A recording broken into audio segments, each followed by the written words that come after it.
Nah, kalau sudah ada fakta-fakta persidangan seperti yang kita bacakan tadi, tapi masih dituntut 10 tahun oleh ini dua orang ini, itu dasarnya apa? Nggak ada korban kok dituntut 10 tahun. Dan semoga Allah subhanahu wa ta'ala menghancurkan sehancur-hancurnya para pelaku pembantaian 6 syuhada pengawal kami dan yang memerintahkannya, serta para aktor intelektualnya juga yang merestuinya, dan semua yang terlibat dalam pembantaian sadis dan brutal tersebut secara langsung maupun tidak langsung. Allahumma dammirhum tadmira waqtulhum badada wala tughadir minhum ahada ya qawi ya matin ya muntaqim amin ya rabbal alamin. Allahu Akbar, Allahu Akbar. Baju koko Habaib putih present Al Gobi.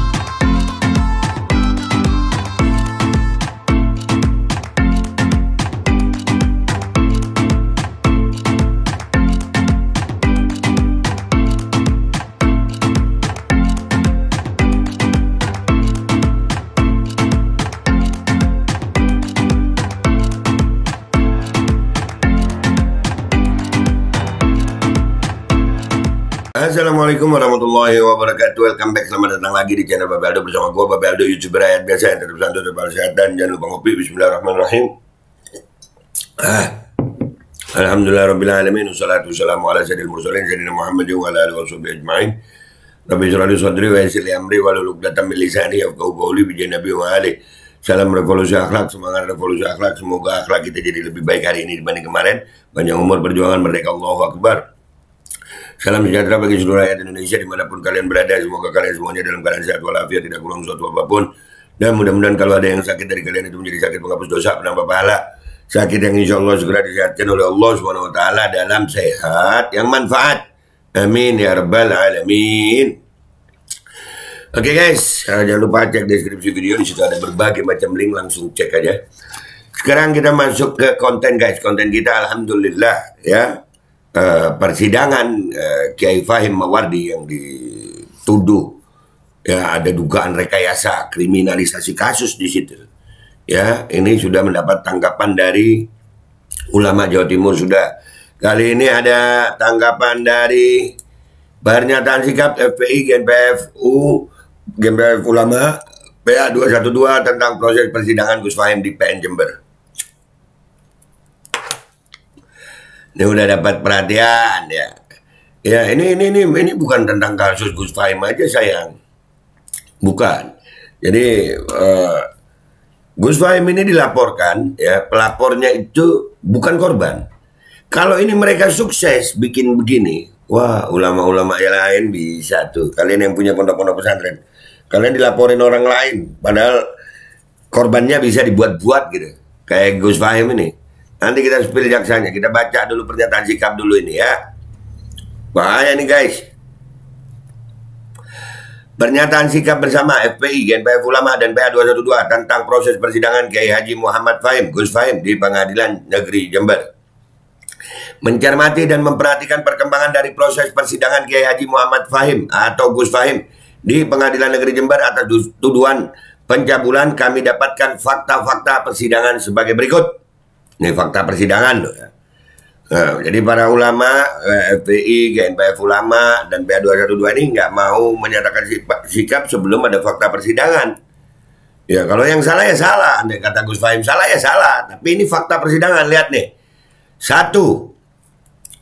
Hasil visum saksi RK di mana merupakan santriwati yang dikatakan jaksa sebagai korban dengan hasil pemeriksaan yakni kepala dalam batas normal, leher dalam batas normal, dada dalam batas normal, payudara dalam batas normal, perut dalam batas normal, punggung dalam batas anggota gerak dalam batas normal, kemaluan dalam batas normal, selaput darah utuh, dan tes kencing kehamilan negatif.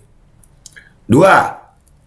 Hasil visum saksi JE di mana merupakan santriwati yang dikatakan jaksa sebagai korban dengan hasil kepala dalam batas normal, leher dalam batas normal, dada dalam batas normal, payudara dalam batas normal, perut dalam batas normal, punggung dalam batas normal, anggota gerak dalam batas normal, kemaluan dalam batas normal, selaput darah utuh, dan tes kencing kehamilan negatif. Dua saksi ya. 3. Hasil visum saksi AA yang dikatakan jaksa sebagai korban dengan hasil kepala tidak ada tanda kekerasan, leher tidak ada tanda kekerasan, dada tidak ada tanda kekerasan, payudara tidak ada tanda kekerasan, perut tidak ada tanda kekerasan, punggung tidak ada tanda kekerasan, anggota gerak tidak ada tanda kekerasan, kemaluan tidak ada tanda kekerasan, selaput darah utuh dan tes kencing kehamilan negatif. Nah, Empat orang saksi yang dihadirkan oleh jaksa sebagai korban di muka persidangan mencabut keterangan dalam berita acara pemeriksaan BAP saat pemeriksaan pada tingkat penyidikan oleh kepolisian. Ya. 5. Bahwa selain 4 orang saksi yang dihadirkan jaksa sebagai korban di atas, 10 orang saksi lainnya yang dihadirkan di muka persidangan juga mencabut keterangan dalam berita acara pemeriksaan saat pemeriksaan pada tingkat penyidikan oleh kepolisian. 6.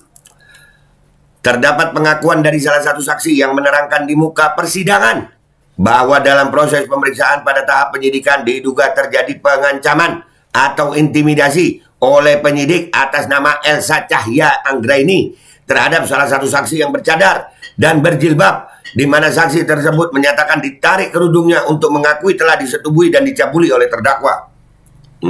Ada pengakuan itu, ada di persidangan loh ini. Ada intimidasi dari Ibu Elsa itu. Walaupun di persidangan juga dibantah sama Bu Elsa. Kalian mau percaya Bu Elsa atau santriwati? 7. Terdapat pengakuan dari salah satu saksi yang menerangkan di muka persidangan bahwa dalam proses pemeriksaan pada tahap penyidikan diduga terjadi pengancaman atau intimidasi yang dilakukan oleh penyidik atas nama Elsa Cahya Anggraini terhadap salah satu saksi, di mana diancam bila tidak mengakui terjadi pencabulan maka akan dipenjara selama 8 tahun. Bayangin loh. Kalau nggak, aduh. Dan ini dibantah di persidangan, dibantah. Tuh jaksa ngeliat tuh. Bahwa saksi ada yang menerangkan mau merubah atau mengganti BAP. Namun oleh penyidik atas nama Elsa Cahya Anggraini tidak diizinkan. Dengan alasan nanti setelah ditandatangani baru bisa diganti. Alasan yang secara hukum acara pidana tidak benar. Nih, ini 8 fakta ya. Berdasarkan fakta-fakta persidangan sebagaimana disebut di atas, maka kami dari Front Persaudaraan Islam, Gerakan Nasional Pengawal Fatwa Ulama, dan Persaudaraan Alumni 212 menyimpulkan bahwa tuduhan terhadap Gus Fahim adalah fitnah keji dan merupakan sebuah kezaliman lewat upaya kriminalisasi terhadap tokoh ulama yang bersikap kritis terhadap rezim yang berkuasa. Oleh karena itu kami menyatakan, 1. Mengecam keras semua pihak yang telah melakukan fitnah keji dan kriminalisasi terhadap Gus Fahim. 2. Menuntut kepada pengadilan yang mengadili Gus Fahim agar memberi putusan bebas dan merehabilitasi serta membersihkan nama baik Gus Fahim seperti sedia kala. 3. Menyerukan kepada umat Islam agar tidak termakan fitnah yang dituduhkan terhadap Gus Fahim serta melawan segala bentuk kezaliman dan upaya kriminalisasi terhadap para ulama dan tokoh yang kritis terhadap rezim yang berkuasa. Demikian pernyataan sikap ini dibuat. Semoga Allah SWT menghancurkan mereka yang berbuat zalim terhadap para ulama. Amin. Jakarta, 30 Juli 2023, 13 Muharram 1445 Hijriah. Habib Muhammad Al-Ottos, Ketua Umum FPI. Ustadz Yusuf M. Marta, Ketua Umum GNPF Ulama. Kiai Haji Abdul Qahar, Ketua Umum PA 212. Ya, itu pernyataannya guys. Ya, ini jelas. Dari fakta-fakta persidangan, ini jelas. Ini fitnah. Yang gua heran nih 2 jaksa nih. Ini mudah-mudahan hakimnya kagak ya. 3 jaksa sih, ini namanya jaksanya nih. I Gede Wiraguna Wiradharma. Ya, ini orangnya nih. Ini orangnya. I Gede Wiraguna Wiradharma. Nih. Adik Sumiarsi SHMM. Nih orangnya nih. Ya, yang Arya Apriani Chandra Kristiana nanti. Ya, 2 orang ini, salah satu dari ketiga jaksa, 2 orang ini juga ya memutuskan menuntut 10 tahun. Padahal fakta-fakta persidangan udah seperti itu.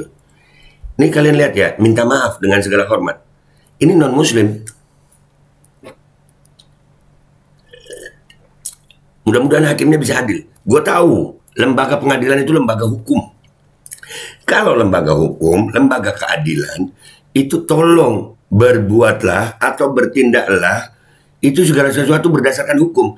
Kalau fakta-fakta persidangan sudah seperti yang dibacakan tadi, ini jaksa masih menuntut 10 tahun. Wah ya parah, gua apalin nih mukanya.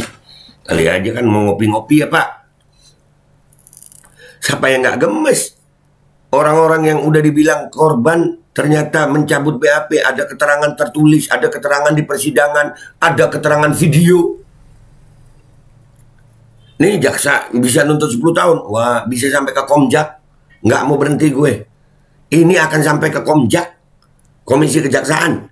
Kok bisa? Kalau memang berdasarkan hukum, mestinya itu sesuai dengan fakta persidangan dong. Jangan nggak, wah, serampangan kalau begini. Jaksa nih, serampangan kalau menurut gue. Fakta-fakta persidangan yang seperti itu membuat, enggak, kita akan berjuang. Ini bukan tentang Kiai Fahim aja sayang. Ini akan menimpa kepada semua yang kritis kepada pemerintah.